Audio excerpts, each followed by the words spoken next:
दोस्तों नमस्कार। हिंदी की बिंदी चैनल पर आप सबका स्वागत है। मैं हूं डॉक्टर प्रदीप प्रसन्न और आप भी प्रसन्न होंगे ऐसा मुझे विश्वास है।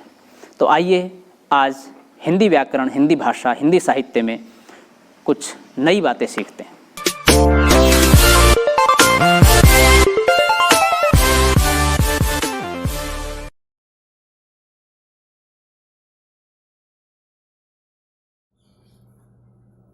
विद्यार्थियों, आज की वीडियो हम बना रहे हैं कक्षा 10 की पाठ्य पुस्तक क्षितिज भाग 2 के खंड काव्य के दूसरे पाठ तुलसीदास राम लक्ष्मण परशुराम संवाद का शेष बचा हुआ पाठ का अध्ययन करेंगे, उसका वाचन करेंगे, उसका अर्थ, भावार्थ, सरल व्याख्या, अनुवाद, इस सब के बारे में चर्चा करेंगे। इससे पहले हम एक वीडियो में तुलसीदास यानी कि कवि का परिचय दे चुके हैं, पाठ का सार बता चुके हैं और कुछ पदों का उसमें अर्थ भावार्थ समझा चुके हैं।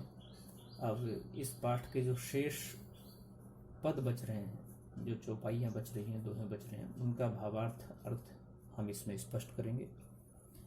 हम वीडियो में मुख्य रूप से दिखाई नहीं देते हैं, आपके सामने वही रखते हैं जो आपके लिए महत्वपूर्ण है, यानी कि हम सभी पद, उसका अर्थ, भावार्थ सब लिख के आपके सामने लेके आते हैं ताकि आप बेहतर तरीके से समझ सकें, आप उसे अच्छे से जान सकें कि उसे कैसे व्याख्यायित किया जाए, कैसे लिखा जाए। क्योंकि आपको ये सब लिखित में जानना जरूरी है। मौखिक तो आप वैसे सुन ही रहे, यही बात हम बिना लिखे अगर बोलेंगे तो भी ऐसा ही बोलेंगे, लेकिन लिखने में हमें ज़्यादा आप लोगों का लाभ दिखाई देता है। तो चलिए हम शुरू करते हैं शेष आगे के पद।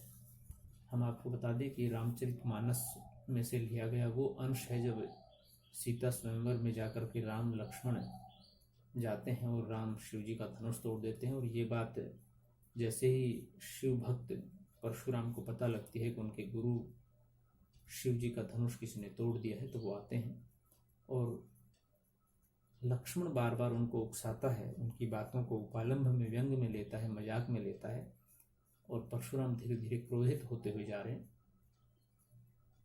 तो देखी कुठारु सरासन बाना, मैं कछु कहा सहित अभिमाना, भृगुसुत समुझी जनेऊ बिलोकी, जो कछु कहू सहोरिस रोकी, सुर महिसुर हरिजन अरुगाई, हमरे कुल इन पर्ण सुराई, बंधे पाप अपकीर तिहारे, मारत हूँ पा परिव तुम्हारे, कोटि पुलिस सम बचनु तुम्हारा, व्यर्थ धरऊ धनु बाण कुठारा। इन पंक्तियों में लक्ष्मण कहते हैं, मैंने आपके हाथ में कुल्हाड़ा और कंधे पर टंगे तीर धनुष देखकर आपको एक वीर योद्धा समझा और अभिमान पूर्वक कुछ कह दिया। आपको ऋषि भृगु का पुत्र मानकर एवं कांधे पर जनेऊ देखकर आपके द्वारा किए गए सारे अपमान सहन कर लिए और क्रोध की अग्नि को जलने नहीं दिया।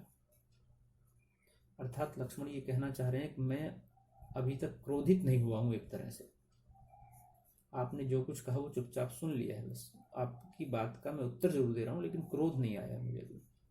वैसे भी हमारे कुल की परंपरा है कि हम देवता, ब्राह्मण, भक्त एवं गाय के ऊपर अपनी वीरता नहीं आजमाते। आप तो ब्राह्मण हैं और मैं आपका वध करूं तो पाप मुझे ही लगेगा। आप अगर मेरा वध भी कर देते हैं तो मुझे आपके चरणों में झुकना पड़ेगा।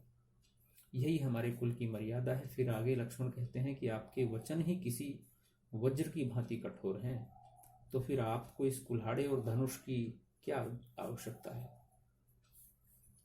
जो बिलो की अनुचित कहो, क्षमहु महामुनि धीर, सुनी सरोष भृगु वंशमणि, बोले गिरा गंभीर। ये सुनकर ऋषि विश्वामित्र जी ने परशुराम जी से कहा कि हे मुनिवर, यदि इस बालक ने आपका अपमान किया है, आपको कुछ अनाप शनाप बोला है, तो कृपा इसे क्षमा कर दें। कौशिक सुनहु मंद यहु बालकु, कुटिलु काल बस निज कुल धालकु, भानु वंश राकेश कलंकु, निपट निरंकुश अभुद असंकु, काल कवलु होही छन माही, कहूँ पुकारी खोरी मोही नाही, तुम हट कहु जो चाहु उबारा, कही प्रताप बलु रोष हमारा। विश्वामित्र की बात सुनकर परशुराम कहते हैं कि हे विश्वामित्र, ये बालक बहुत ही मंद बुद्धि वाला और मूर्ख एवं उद्दंड है, जिसके कारण ये अपने ही कुल का नाश कर बैठेगा। इसे सत्य का ज्ञान नहीं है। ये चंद्रमा में लगे दाग की तरह अपने कुल के लिए कलंक है। इसको काल ने घेर रखा है। मैं चाहूं तो क्षण भर में इसका अंत कर सकता हूं। फिर मुझे तुम दोष मत देना। अगर तुम इस बालक की सलामती चाहते हो तो मेरे प्रताप, बल और क्रोध के बारे में बतलाकर इसे समझाओ एवं शांत करो। परशुराम जी अपने क्रोध को व्याख्यायित कर रहे हैं और विश्वामित्र से कह रहे हैं कि इस बालक को समझा दो, अगर तुम इसे समझ सकता है, और बता दो कि मैं कौन हूं और मेरा क्रोध कितना भयंकर है। लखन कहो मुनि सुजसु तुम्हारा, तुम्ही अछत को बर नहीं पारा। अपने मुँह तुम आपन करनी, बार अनेक भांति भव भरनी। नहीं संतोष तय पुनि कछु कहूं, जन ऋष रोकी दुसौ दुख से हूं। वीर व्रति तुम धीर अछोभा, गारी देत न पाहु शोभा। प्रस्तुत पंक्तियों में परशुराम की बात सुनकर लक्ष्मण कहते हैं कि हे मुनिवर, आप अपनी वीरता का बखान करते हुए थक नहीं रहे हो। आपने कई प्रकार से अपनी वीरता के बारे में बताया है। आपके बल और साहस के बारे में आपसे अच्छा भला कौन बता सकता है। अगर इतने से भी आपका मन न भरा हो तो आप अपना क्रोध सहन कर खुद को पीड़ा न दें, अपितु फिर से अपनी वीरता का बखान कर लें। आप एक वीर पुरुष हैं जिनमें धैर्य और क्षमा व्याप्त है। आपके मुंह से अपशब्द शोभा नहीं देते। सूर समर करनी करही कही न जना, वही आप विधमान रण पाई रिपु, कायर कथें प्रताप। शूरवीर युद्ध में अपनी शूरवीरता का प्रदर्शन करते हैं। वे अपने मुंह मियाँ मिट्ठू नहीं बनते, अर्थात स्वयं के मुख से स्वयं की प्रशंसा नहीं करते, और रणभूमि में अपने शत्रु को सामने पाकर कायरों की तरह बातों में व्यर्थ समय नहीं बिताते, अपितु युद्ध करके अपनी वीरता का परिचय देते हैं। तुम तो कालू हाक जनु लावा, बार बार मोही लागी बोलावा। सुनत लखन के बचन कठोरा, परसु सुधारी धरेव कर धोरा। अब जनिते दोषु मोहि लागू, कटुबादी बालक बद जोगू। बाल बिलोक बहुत में बाँचा, अब यह उमर निहार भा साचा। प्रस्तुत पंक्तियों में लक्ष्मण जी परशुराम से कहते हैं कि हे मुनिवर, ऐसा लग रहा है कि आप मृत्यु को मेरे लिए हाक लगा लगा कर बुला रहे हो। लक्ष्मण के इस व्यंग को सुनकर परशुराम बहुत ही क्रोधित हो जाते हैं और अब फरसे को हाथ में लेकर बोलते हैं कि इस बालक के वध के लिए संसार मुझे दोष न दे, क्योंकि इसने खुद अपने कटु वचनों के सहारे अपनी मौत को बुलाया है। मैंने इसे बालक समझकर कई बार क्षमा किया, परंतु यह मरने योग्य हो गया है।